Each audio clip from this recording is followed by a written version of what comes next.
Stop trying to raise your vibration. There is an important hidden secret that nobody in the manifestation and the self-help industry is telling you. Not because they are hiding it, but because even they don't know about this. Here's the problem with every technique designed to raise your vibration. The positive morning music, the gratitude list, the high frequency affirmations, the breath work to activate sattva, and so on. They're not wrong, but the problem is deeper. Every time you say, I need to raise my vibration, you're acknowledging to the universe that the state that you're in is not right. It's not correct. And what you acknowledge and what you know at a very deep level in your awareness is what manifests. So that is the kind of life that you're experiencing right now. The ancient Bhagavad Gita saw this trap coming thousands of years ago, and Krishna gave Arjuna a teaching in chapter 14th that completely dissolves it. Not how to achieve a higher state, but how to become the one who is no longer controlled by any state. And that teaching is what this video is about. There is one word in the ancient Bhagavad Gita for the person who has made this shift.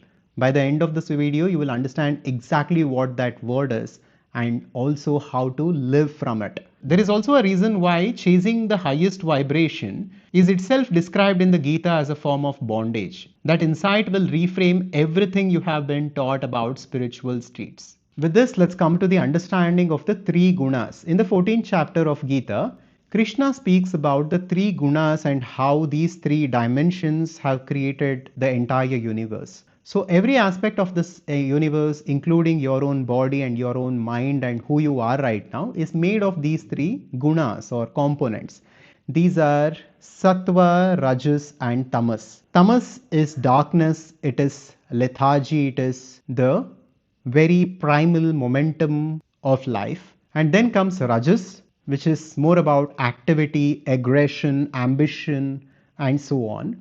And then comes sattva, which is about clarity, which is about purpose, awareness, consciousness, joy, fulfillment, and so on. Now, each and every one of us, if you observe your life, you have these three gunas, these three natures operating within you at some level. During some times, you are very lazy, you're lethargic, you don't feel like working at all, right? You just feel like sleeping. That is tamas activating within you. And then there is rajas, where you are extremely ambitious. You maybe watch a motivational video, you read a book, you are inspired suddenly, and you're working hard. Now that's the rajas that is getting activated.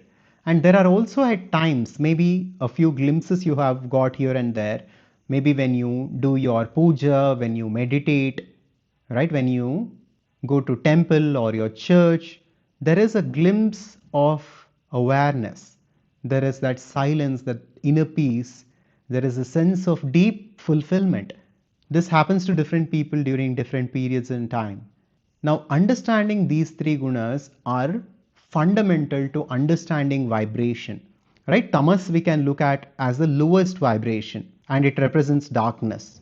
Rajas is somewhere in the middle and sattva is somewhere in the top. But beyond all this, we need to understand a hidden secret. Gita says this about sattva, that is the highest vibration, in 6th verse of the 14th chapter.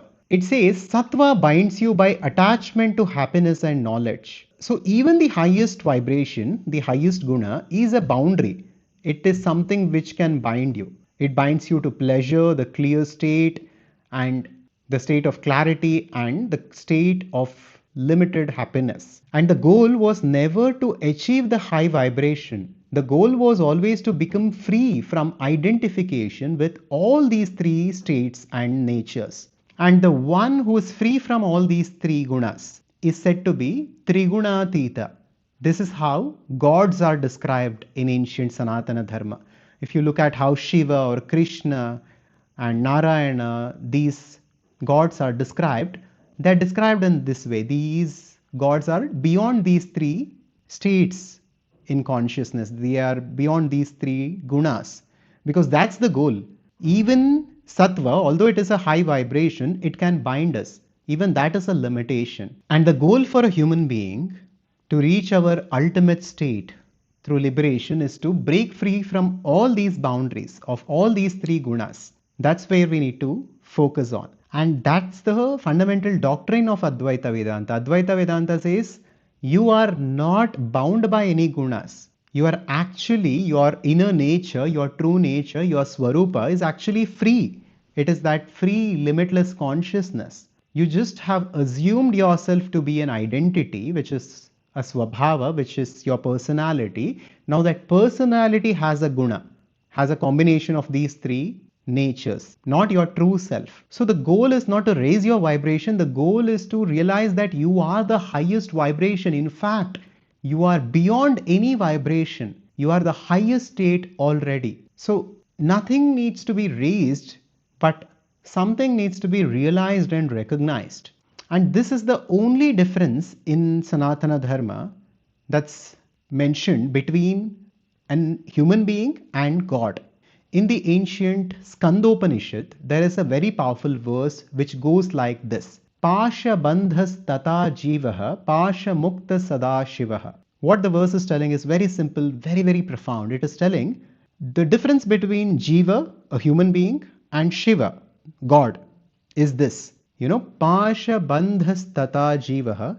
The one who is in bondage is Jiva, a human being.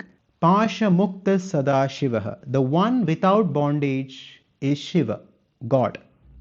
That is all the difference between a human being and God. Bondage and boundary. Any boundary we create for ourselves keeps us away from our essential infinite state of consciousness, that state of God. When we can access that, why should we aim for anything less? Gita talks about something called as the interplay of the gunas. It says these three states within you are always in motion, always shifting. Gita 14.10 says Sattva arises by overpowering Rajas and Tamas, and Rajas by overpowering Sattva and Tamas by overpowering Sattva and Rajas. These three gunas are constantly overthrowing and fighting each other. That is their nature. And you cannot win this game by playing it harder. Entire vibration raising approach is playing this game and calling it spirituality. The Gita is pointing at something completely different, not a better strategy within the game. And that secret is this. And this is the single word that I was talking about.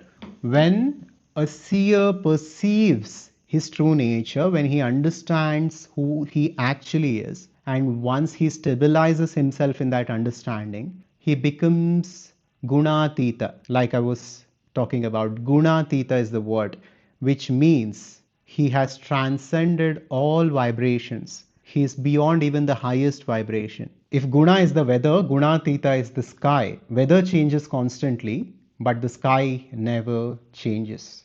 Being gunatita is a very powerful place. We can learn to be this way little by emulating that. Being like that, it doesn't mean we are not operating at rajas or sattva or tamas, but it means we are not bound by it.